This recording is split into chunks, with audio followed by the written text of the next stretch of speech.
죽음의 종소리. 몰루비아 경찰서의 베테랑 형사 리처드 도니는 단장에 빠져 있다가 방 안의 고요함을 깨트리는 전화벨 소리에 잠에서 깨어났다.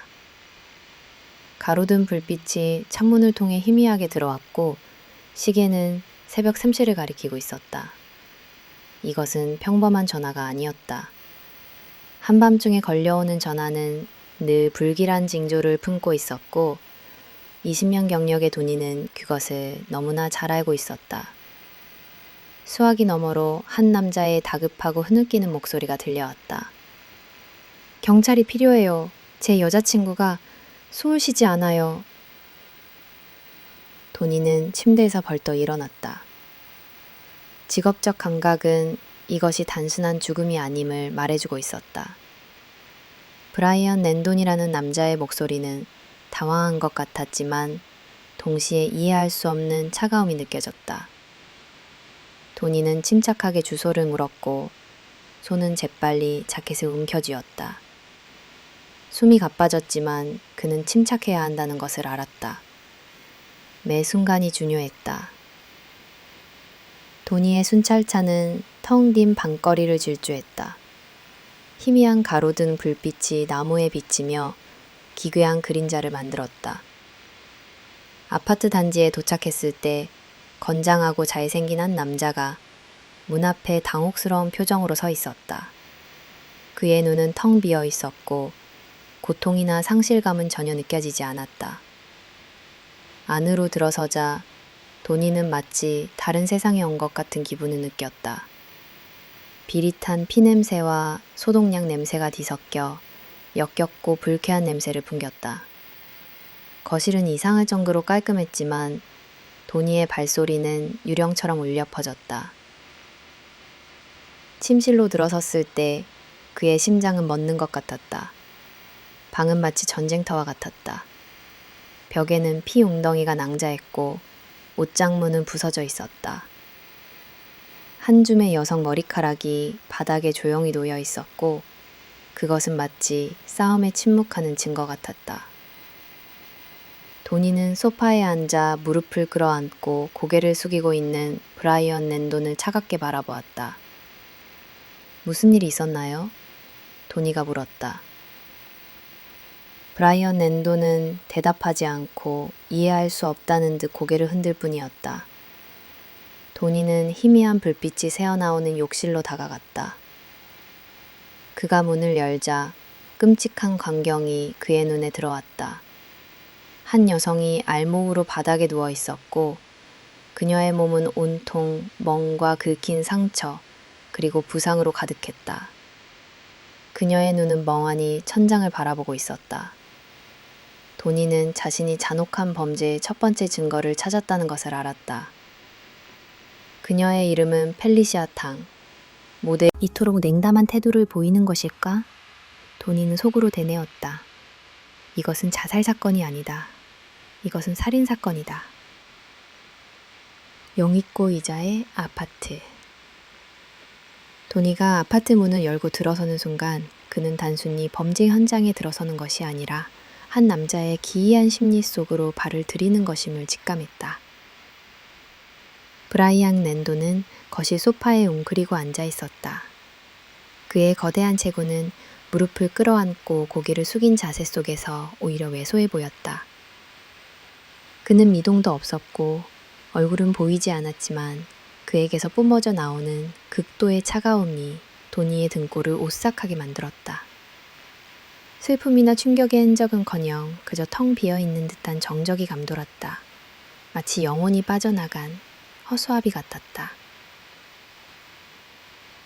무슨 일이 있었는지 말해줄 수 있나요? 도니의 목소리는 차분했지만 그의 눈은 매의 눈처럼 랜돈을 훑었다. 그러나 랜돈은 대답 대신 고개를 천천히 흔들 뿐이었다. 그 몸짓은 마치 아무것도 아니야, 다 괜찮아 라고 말하는 것처럼 보였지만 도니는 그 안에 숨겨진 거대한 비밀을 감지했다. 도니는 거실을 지나 침실로 향했다. 문을 열기 전 그는 깊게 숨을 들이쉬었다. 그는 수많은 끔찍한 현장을 봐왔지만 이번에는 왠지 모를 섬뜩함이 엄습했다. 문이 열리고 그의 눈에 들어온 광경은 그의 예상을 훨씬 뛰어넘는 것이었다. 방은 지옥 그 자체였다. 벽에는 누군가가 필사적으로 몸부림친 흔적과 함께 핏자국이 낭자했다. 붉은 피 웅덩이가 바닥에 말라붙어 있었고 그 위에 널브러진 침대 시트와 베개는 마치 격렬한 싸움의 지민처럼 보였다. 옷장 문짝 하나는 산산조각 나 있었고 그 파편들은 날카로운 이빨처럼 바닥에 흩어져 있었다.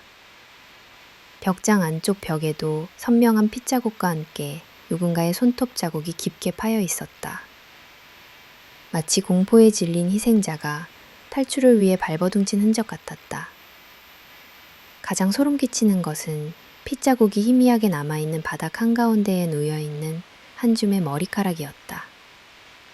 길고 검은 머리카락은 마치 뿌리째 뽑힌 듯 엉켜 있었고 그것은 마치 피해자의 영혼이 그곳에 남아있는 듯한 끔찍한 느낌이 주었다.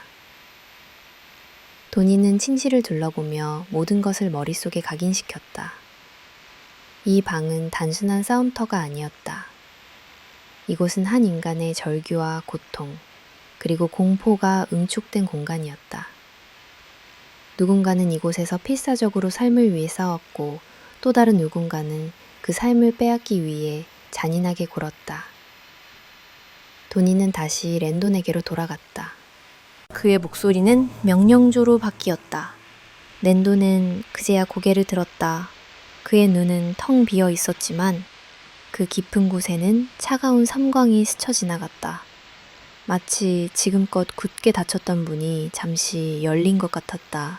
그 순간 도니는 확신했다. 이 남자는 단순한 증인이 아니라 이 모든 공포의 장본인이라는 것을. 미스터리한 희생자 욕실의 희미한 불빛 아래 펠리시아 탕의 몸은 마치 끔찍한 예술작품처럼 놓여 있었다. 도니는 숨을 멈추고 그 광경을 응시했다. 그녀의 몸은 알몸이었고 차가운 타일 바닥에 굳은 채로 있었다. 단순한 멍자국이 아니었다. 그녀의 몸 전체, 팔다리, 등, 심지어 얼굴까지 300개가 넘는 멍과 긁힌 자국, 그리고 찢어진 상처들이 뒤덮여 있었다.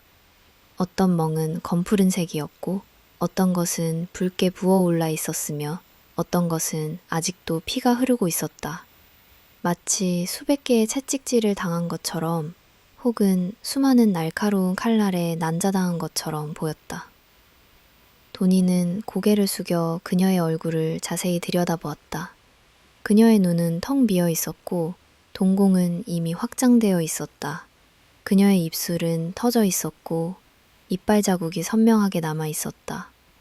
혀에는 깊은 상처가 있었는데 마치 필사적으로 숨을 쉬려고 몸부림치다 스스로를 물어뜯은 흔적 같았다. 그것은 단순한 부상이 아니라 고통과 공포의 마지막 순간을 담고 있는 증거였다. 그녀의 손을 살펴보자 손톱이 부러져 있었고 손가락 끝은 핏자국으로 얼룩져 있었다. 이는 그녀가 마지막 순간까지 무언가를 움켜쥐고 혹은 무언가를 긁어내려 했다는 것을 보여주었다. 도니는 그녀의 손에 남아있는 작은 흙먼지를 발견했다. 그것은 아파트 내부에서 찾을 수 없는 종류의 흙이었다. 혹시 그녀는 외부에서 이 끔찍한 일을 당하고 이곳으로 옮겨진 것일까? 펠리시아의 몸은 마치 하나의 이야기를 들려주고 있었다. 도니는 머릿속으로 그날 밤의 끔찍한 시나리오를 재구성하기 시작했다. 누군가는 그녀를 잔인하게 때리고 멍이 들고 긁힌 자국을 남겼을 것이다.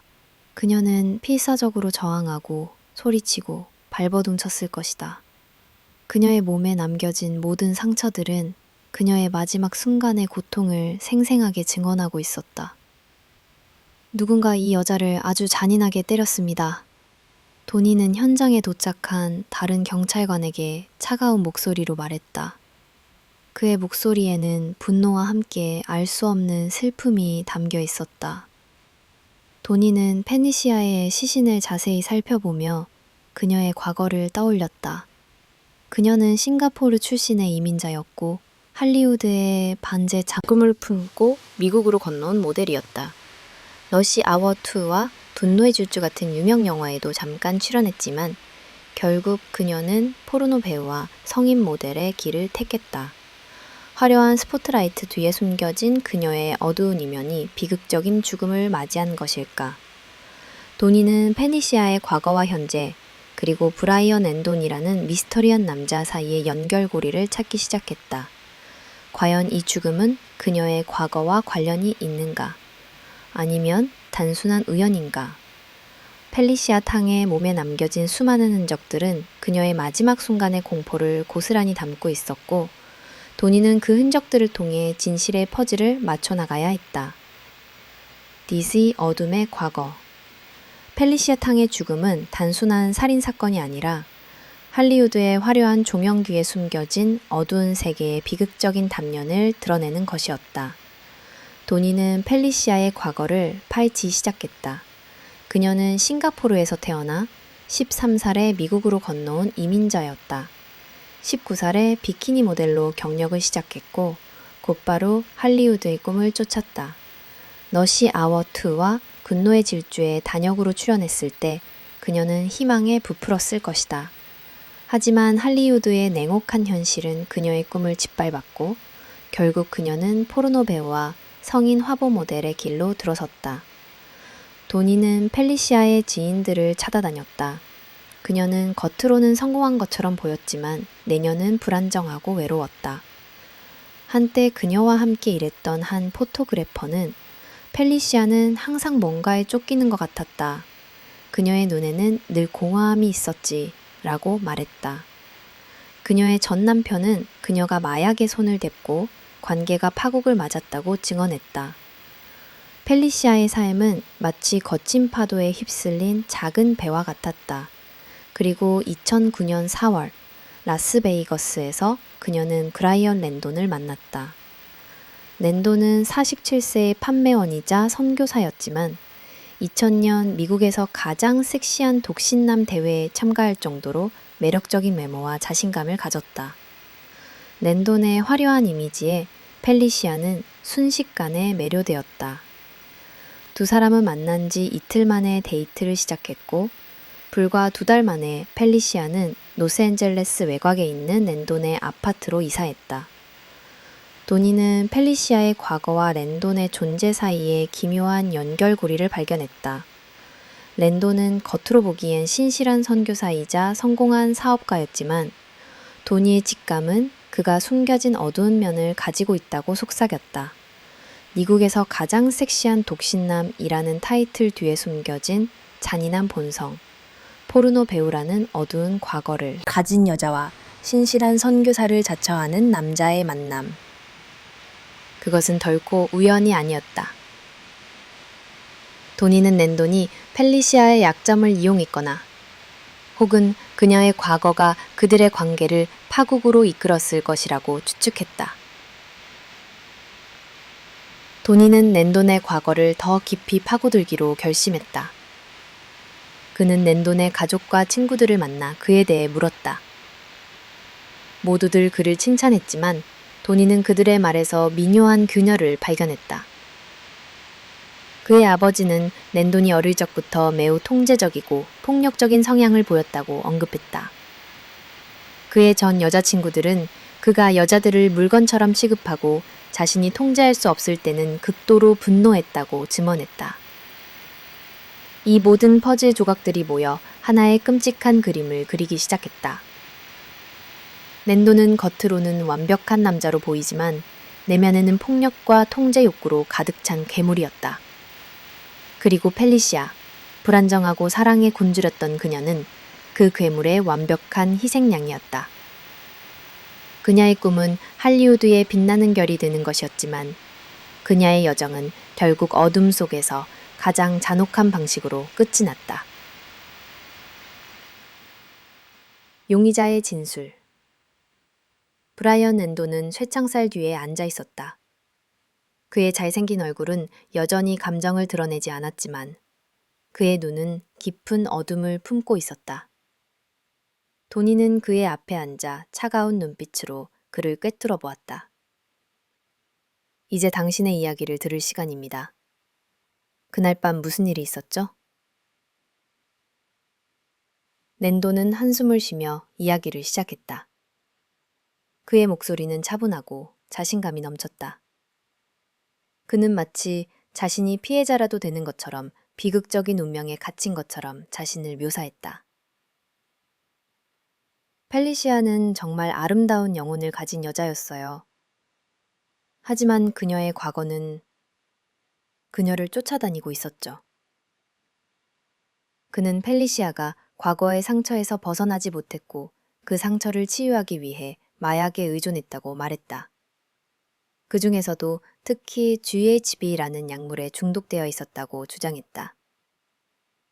그는 9월 29일 밤 펠리시아가 라스베이거스 콘서트를 보러 가기로 약속했지만 갑자기 돌변하여 미쳤다고 표현할 정도로 통제 불능 상태가 되었다고 말했다. 그녀는 약물에 취해 벽에 머리를 박고 옷장에 몸을 던지고 소리를 지르기 시작했어요. 멘도는 펠리시아의 몸에 난 300개가 넘는 상처들이 모두 그녀가 약물에 취해 스스로에게 가한 것이라고 주장했다. 도니는 그의 이야기를 듣는 내내 미묘한 위화감을 느꼈다. 낸돈의 목소리는 너무나도 논리적이고 너무나도 상세했다. 후회 대신 자신이 완벽한 거짓말을 하고 있다는 자부심이 서려 있는 듯했다. 당신은 왜 그녀가 그런 상태가 되도록 내버려뒀죠? 왜 9일에 더 일찍 전화하지 않았나요? 도니가 물었다. 멘도는 망설임 없이 대답했다. 저는 그녀를 진정시키려고 했어요. 그녀는 저를 밀쳐내고 저에게 소리를 질렀어요. 저도 모르게 그녀에게서 멀어졌죠. 그리고 저도 모르게 잠이 들었어요. 새벽 0시 반쯤 그녀의 몸부림치는 소리에 잠에서 깨어났을 때 그녀는 이미 바닥에 쓰러져 있었어요. 그는 자신이 페르시아를 침대로 옮기고 그녀의 상처에 과산화수소를 부었다고 말했다. 그녀는 반응이 없었어요. 그제야 저는 공포에 질렸죠. 그리고 그는 9일 전화했다고 말했다. 도니는 낸돈의 이야기가 너무나도 편리하게 맞아떨어지는 것에 의심을 품었다. 만약 펠리시아가 스스로를 해쳤다면 왜 멘돈의 몸에는 아무런 상처도 없었을까? 만약 그녀가 통제 불능 상태였다면 왜 그는 그녀를 혼자 내버려뒀을까? 그리고 가장 중요한 것, 왜 그는 9일 즉시 전화하지 않았을까? 낸돈의 진술은 겉보기에는 완벽해 보였지만 그 안에는 수많은 허점과 모순이 숨겨져 있었다. 그는 페리시아의 죽음을 그녀의 어두운 과거와 약물 중독으로 몰아갔다. 하지만 도니는 그가 숨기고 있는 진실, 즉 그가 바로 이 잔인한 범죄의 장본인이라는 것을 확신했다. 도니와 그의 팀은 아파트로 돌아와 멘돈의 진술을 반박할 증거를 찾기 시작했다. 현장은 이미 감식반에 의해 샅샅이 조사되었지만 도니는 그의 직감에 의존하여 눈에 보이지 않는 단서를 찾으려 했다. 그는 가장 먼저 세탁실로 향했다. 문을 열자 뜨거운 습기와 함께 세제 냄새가 코를 찔렀다. 건조기 문을 열자 축축하고 따뜻한 빨래 더미가 쏟아져 나왔다. 그 속에는 핏자국이 희미하게 남아있는 베개 커버와 찢어진 침대 시트가 엉켜 있었다. 멘도는 페리시아가 피를 흘린 것을 보고 빨래를 했다고 주장했지만 도니는 이것이 현장을 은폐하려는 시도라고 확신했다. 누군가 이 방을 정리하고 있었어. 도니는 중얼거렸다. 그의 머릿속에는 멘돈이 펠리시아를 폭행한 후 모든 증거를 없애기 위해 필사적으로 청소하는 끔찍한 이미지가 떠올랐다. 팀은 침실의 벽을 다시 한번 조사했다. 멘도는 펠리시아가 약물에 취해 스스로 몸을 던졌다고 주장했다. 벽에 남아있는 손톱 자국들도 펠리시아가 혼자 몸부림친 것이 아니라 누군가의 손에서 벗어나기 위해 필사적으로 저항했다는 것을 보여주었다. 가장 중요한 증거는 펠리시아의 몸에서 발견되었다. 법의학자는 그녀의 무릎에서 발목까지 그리고 팔꿈치에서 손목까지 이어진 수많은 멍과 긁힌 자국을 발견했다. 랜도는 이것이 펠리시아가 스스로에게 가한 상처라고 주장했지만 법의학자는 그것이 방어적 손상이라고 결론지었다. 이 부상들은 피해자가 자신을 보호하기 위해 몸을 웅크리거나 팔을 들어올릴 때 생기는 전형적인 흔적이었다. 펠리시아는 약물에 취해 난동을 부린 것이 아니라 누군가의 잔인한 공격으로부터 자신을 보호하기 위해 필사적으로 싸운 것이었다. 도니는 그날 밤의 끔찍한 시나리오를 재구성했다. 랜돈과 펠리시아 사이의 싸움이 벌어졌고 분노에 찬 랜돈은 펠리시아를 잔인하게 폭행했다. 펠리시아는 공포에 질려 필사적으로 저항했지만 힘의 차이는 너무나 컸다. 그녀는 방어적인 자세를 취했지만 랜돈은 그녀를 무자비하게 폭행했다. 그리고 마지막 순간 그는 그녀의 숨통을 끊었다. 도니는 랜돈의 진술이 완벽한 거짓말이라는 것을 확신했다. 그는 랜돈이 펠리시아의 어두운 과거와 약물 중독을 이용해 자신의 잔인한 범죄를 은폐하려 했다는 것을 깨달았다.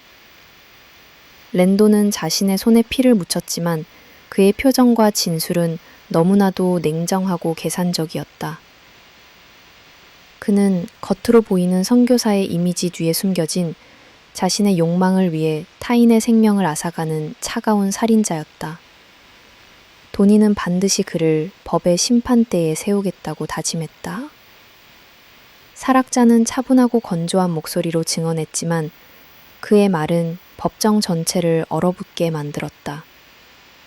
그는 펠리시아의 시신에서 발견된 가장 충격적인 증거를 설명했다. 사망 원인은 질식사입니다. 코와 입이 막혀서 숨을 쉬지 못했습니다. 도니는 법정의 차가운 공기 속에서 숨을 죽였다. 랜도는 펠리시아가 약물 중독으로 죽었다고 주장했지만 이 증언은 그의 모든 주장을 정면으로 반박하는 것이었다. 법의학자는 펠리시아의 몸에 남겨진 흔적들이 질식사의 명백한 증거라고 설명했다. 피해자의 얼굴에 난 멍과 상처는 누군가가 그녀의 얼굴을 강하게 눌렀을 때 생긴 것입니다. 혀에 난 깊은 상처는 그녀가 필사적으로 숨을 쉬려고 발버둥치다 스스로를 물어뜯은 흔적입니다. 그의 목소리는 무감각했지만 그가 묘사하는 이미지는 너무나도 생생하고 끔찍했다. 돈이 혼자서 고통스럽게 죽어간 것이 아니라 누군가에 의해 잔인하게 숨이 막혀 죽어간 것이다. 법의학자는 펠리시아의 폐에서 미세한 출혈과 손상을 발견했다고 덧붙였다. 이는 그녀가 마지막 순간까지 숨을 쉬기 위해 필사적으로 몸부림쳤다는 것을 보여주는 증거였다. 그녀의 폐는 산소 부족으로 인해 손상되었고 이 모든 것은 그녀의 몸이 겪은 극심한 공포와 고통을 증명하고 있었다. 도니는 랜돈을 쳐다보았다. 랜돈은 여전히 무표정했다. 그는 눈 하나 깜빡하지 않고 법의학자의 증언을 듣고 있었다. 그의 얼굴에는 어떤 감정도 읽을 수 없었다. 마치 그가 이 모든 것이 자신과는 아무런 관련이 없는 다른 사람의 이야기인 것처럼 행동하는 것 같았다. 하지만 도니는 알고 있었다. 텔리시아의 몸에 남겨진 모든 흔적들은 랜돈의 손길을 가리키고 있었다. 멍자국, 긁힌 자국, 그리고 질식사의 증거들. 이 모든 것들은 랜돈이 펠리시아의 생명을 무자비하게 앗아갔다는 것을 외치고 있었다. 검사는 법의학자의 증언을 바탕으로 랜돈이 펠리시아를 살해하고 고문했다는 주장을 펼쳤다. 그는 랜돈이 펠리시아의 과거를 이용하여 그녀의 죽음을 은폐하려 했다고 비난했다. 피고인은 피해자가 약물에 취해 스스로를 해쳤다고 주장합니다. 하지만 피해자의 몸에 남겨진 흔적들은 이 모든 것이 피고인의 잔인한 범죄라는 것을 명백히 보여주고 있습니다. 법정은 침묵에 잠겼다. 끔찍한 진실이 드러났고 모두가 그 무게에 짓눌려 있었다. 도니는 랜돈이 자신의 죄를 인정하고 무릎을 꿇기를 바랐지만 랜돈은 여전히 차가운 얼굴로 앉아 있었다. 그는 자신이 저지른 범죄의 무게를 전혀 느끼지 못하는 듯했다. 도니는 그가 단순한 살인자가 아니라 감정이 없는 사이코패스일지도 모른다는 섬뜩한 생각을 했다. 그리고 그는 반드시 그 괴물을 감옥에 넣겠다고 다시 한번 다짐했다.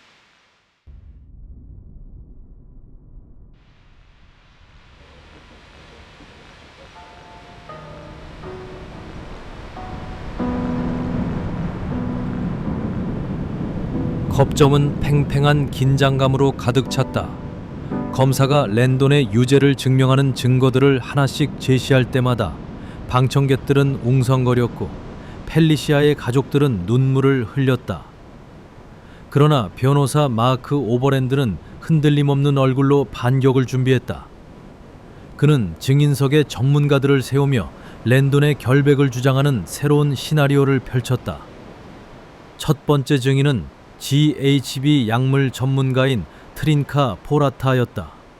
그녀는 배심원들에게 GHB를 복용한 사람들이 얼마나 통제불능 상태가 되는지 보여주는 소름 끼치는 영상들을 상영했다. 영상 속 사람들은 스스로에게 끔찍한 상처를 입혔다. 포라타는 차분한 목소리로 설명했다. 펠리시아 탕의 몸에 난 상처들은 이 영상 속 사람들이 스스로에게 가한 상처들과 정확히 일치합니다. 이는 자해의 전형적인 패턴입니다. 그녀의 증언은 검사가 제시한 방어적 손상이라는 주장을 흔들었다. 다음으로 증언대에 선 사람은 전직 법의학자인 해리 보네 박사였다. 그는 검사가 제시한 질식사라는 사인을 정면으로 반박했다. 보네 박사는 펠리시아의 신장에서 발견된 무맥성 전기활동 PEA에 주목했다. PEA는 심장의 전기활동은 계속되지만 심장이 실제로 혈액을 펌프질하지 못하는 상태입니다. 그는 펠리시아의 경우 PEA를 유발할 수 있는 유일한 원인은 약물 과다 복용뿐이라고 단언했다. 질식사는 PEA를 유발하지 않습니다. 그녀의 죽음은 약물 과다 복용으로 인한 심장마비와 일치합니다. 보네 박사의 증언은 법정에 충격을 안겨주었다. 검사의 주장이 흔들리고 펠리시아의 가족들은 혼란스러운 표정을 지었다. 변호인단은 이 기회를 놓치지 않았다. 그들은 펠리시아의 몸에서 발견된 GHB의 높은 농도를 제시하며 그녀가 스스로 약물을 과다 복용했다는 것을 강조했다. 가장 결정적인 순간은 검시관이 다시 증언대에 섰을 때였다. 변호인단은 그에게 질문을 퍼부었다. 당신은 펠리시아 탕의 얼굴에 난 상처를 보고 질식사라고 결론 내렸습니까? 검시관은 망설이다가 고개를 끄덕였다. 그렇습니다. 변호사는 승자의 미소를 지으며 다음 질문을 던졌다. 그렇다면 약물 보고서를 보기 전이었습니까? 검시관은 고개를 숙이며 마지못해 인정했다. 네, 그렇습니다. 이 한마디는 모든 것을 바꿔놓았다. 검시관이 미리 결론을 내리고 그에 맞춰 증거를 끼워 맞췄다는 사실이 드러났다. 랜돈의 변호사는 혈액 보고서에는 GHB 중독이라고 나와 있는데 왜 질식사로 결론 내렸나요? 라고 맹렬히 비난했다. 법정은 술렁했다. 랜돈은 이 모든 혼란 속에서도 차분했다. 그는 마치 이 모든 것이 자신의 계획대로 진행되고 있는 것처럼 보였다. 그는 펠리시아의 어두운 과거와 약물 중독을 이용해 자신의 잔인한 범죄를 완벽하게 은폐하고 있었다. 도니는 분노와 좌절감에 휩싸였다. 그는 랜돈이 유죄라는 것을 확신했지만 증거들은 그의 손을 벗어나고 있었다. 랜돈의 변호인은 랜돈이 펠리시아를 사랑했으며 그를 살해할 동기가 전혀 없다고 주장했다. 그들은 랜돈이 펠리시아와 결혼하여 새로운 삶을 시작할 계획이었다고 말했다. 끔찍한 범죄의 현장에서 사랑 이야기라니. 도니는 헛웃음이 나왔다. 하지만 배심원들은 이 이야기들을 듣고 흔들리기 시작했다. 거짓말의 소용돌이가 진실을 집어삼키고 있었다. 덱 디보디비핀 증거. 법정의 공기는 얼음처럼 차가웠다. 검찰 측 증인들의 증언이 하나둘씩 무너지면서 승리의 미소는 서서히 변호인단 쪽으로 옮겨가고 있었다. 랜돈의 변호사, 마크 오버랜드는 결정적인 한 방을 남겨두고 있었다. 그는 손에 들린 서류를 흔들며 배심원들을 향해 말했다. 여러분, 검찰은 피고인이 현장을 은폐하기 위해 세탁을 했다고 주장합니다. 하지만 과학은 거짓말을 하지 않습니다. 그는 건조기에서 발견된 베개 커버와 시트를 감식한 보고서를 제시했다. 이 베개 커버에는 혈흔이 없다고 나와 있습니다. 혈액이 묻은 적이 없거나 혹은 너무 깨끗하게 세탁되어 흔적이 남지 않았다는 뜻이 아닙니다. 이 보고서는 애초에 혈흔이 발견되지 않았음을 명백히 보여줍니다. 방청석에서 웅성거림이 터져 나왔다. 도니는 믿을 수 없다는 듯 자신의 귀를 의심했다. 그는 현장에서 핏자국이 희미하게 남아있는 베개 커버를 직접 보았다. 그런데 왜 감식 보고서에는 혈흔이 없다고 나와 있는 걸까? 혹시 감식반이 실수를 한 것일까? 아니면 누군가 조작한 것일까? 오버랜드는 계속해서 몰아붙였다. 검찰은 피해자의 몸에 난 상처가 폭행의 흔적이라고 주장합니다. 하지만 피해자는 스스로 마약에 취해 통제 불능 상태에 빠졌습니다. 그녀가 벽에 머리를 박고 옷장에 몸을 던지는 것을 본 사람은 바로 피고인입니다. 피고인은 사랑하는 사람을 잃은 슬픔에 빠져 있을 뿐인데 검찰은 그에게 살인자라는 누명을 씌우고 있습니다. 그는 펠리시아와 랜돈이 주고받은 문자 메시지와 이메일을 증거로 제출했다. 메시지 속에는 두 사람의 애틋한 사랑과 미래에 대한 희망이 가득 담겨 있었다. 랜돈은 펠리시아의 죽음 직전 그녀와 함께 라스베이거스 콘서트를 보러 가고 부모님의 결혼 51주년 기념 행사에 참석할 계획을 세우고 있었다. 랜돈은 지먼대에서 눈물을 글썽여 말했다. 저는 펠리시아를 너무나 사랑했습니다. 저는 그녀와 함께 새로운 삶을 시작하고 싶었습니다. 제가 왜 그녀를 죽여야 합니까? 제게는 아무런 동기도 없습니다. 도니는 그의 연기에 분노와 역겨움을 느꼈다. 그는 랜돈이 완벽한 거짓말을 하고 있다는 것을 알고 있었다. 하지만 그의 주장에 반박할 증거가 사라지고 있었다. 질식사라는 결정적인 증거는 약물 과다 복용이라는 반박에 흔들렸고 현장 은폐의 증거였던 베개, 커버는 혈흔이 없다는 보고서로 인해 힘을 잃었다. 랜돈은 겉으로는 신실한 선교사, 사랑에 빠진 남자, 그리고 피해자로 보였다. 진실은 랜돈이 펠리시아의 어두운 과거를 이용해 자신의 범죄를 은폐하고 있었다는 것이다. 그는 펠리시아의 약물 중독과 불안정한 정신 상태를 잔혹한 살인을 위한 완벽한 알리바이로 사용했다.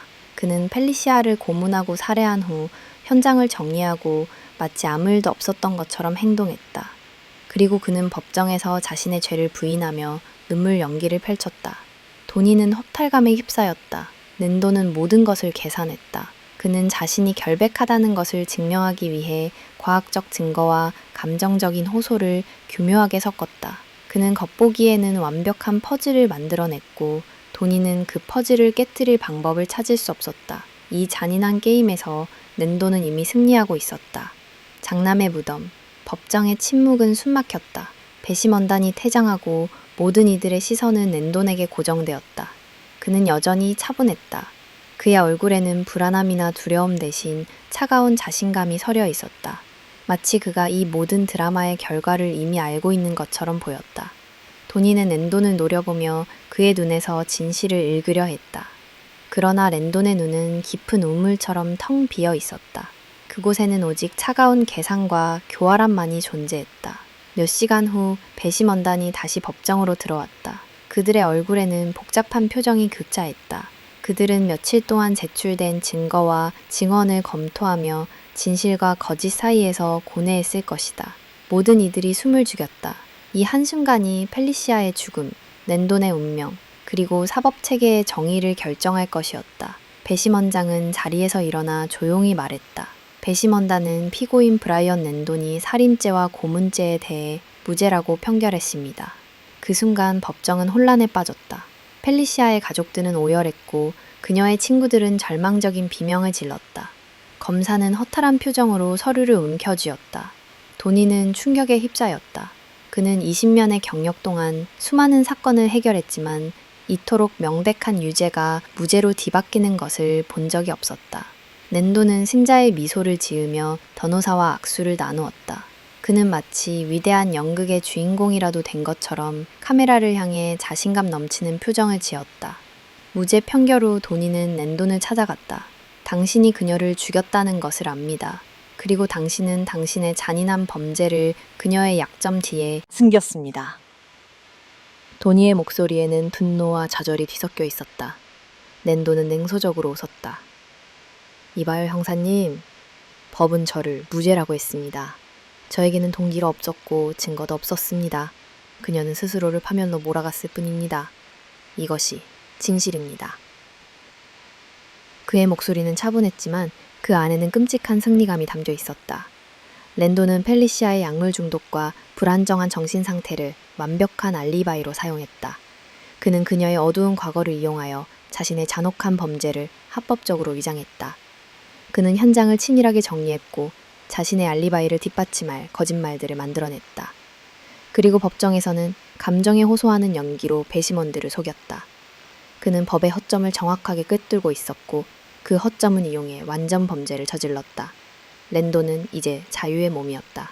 그는 다시 신실한 선교사이자 성공한 판매원으로 돌아갈 것이다. 하지만 동희는 알고 있었다. 펠리시아의 죽음은 단지 시작일 뿐이라는 것을. 랜도는 자신의 욕망을 위해 타인의 생명을 앗아가는 것을 두려워하지 않는 괴물이었다. 그는 또 다른 희생자를 찾아 나설 것이다. 도니는 밤마다 펠리시아의 멍든 얼굴과 텅 빈 눈을 꿈에서 보았다. 그녀의 영혼은 진실을 외치고 있었지만 아무도 듣지 않았다. 펠리시아의 시신은 무덤에 묻혔지만 진실 또한 랜돈의 교활한 거짓말 속에 영원히 묻히게 되었다. 이 사건은 도니에게 사법체계의 한계와 인간의 악이 얼마나 깊은지를 깨닫게 해준 평생 잊을 수 없는 악몽으로 남았다.